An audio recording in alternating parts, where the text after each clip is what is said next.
মাননীয় সদস্যবৃন্দ, বক্তার বক্তব্যে কোনো বাধা দেবেন না।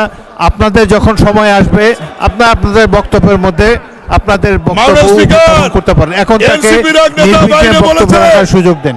জুলিদল হইচই করে বলতে পারেন মাননীয় স্পিকার, 90 তাদের কথা বলতে পারে, কিন্তু 86 সালের নির্বাচনে ঢাক ঢোল পিটে তারাই আওয়ামী লীগের সঙ্গে গিয়েছিল, আমরা যাইনি মাননীয় স্পিকার। আজকে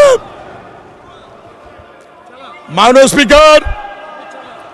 স্পিকার আজকে এনসিপির এক নেতা বাইরে বক্তৃতায় বলেছেন জুলাই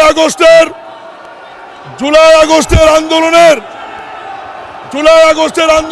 মাননীয় সদস্যবৃন্দ, বক্তার বক্তব্যে কোনো বাধা দেবেন না। আপনাদের যখন সময় আসবে আপনাদের বক্তব্যের মধ্যে আপনাদের বক্তব্য উপস্থাপন করতে পারেন। এখন তাকে নির্বিঘ্নে বক্তব্য রাখার সুযোগ দেন। জুলাই আগস্টের আন্দোলনে ছাত্র জনতা খেলেছে আর ট্রফি বিএনপি নিয়ে বসে আছে। আমি বলতে চাই, জুলাই আগস্টের আন্দোলন ছাত্র জনতার সাথে আমরা সবাই ছিলাম। ট্রফি আমরা কারো কাছে নিতে যাইনি।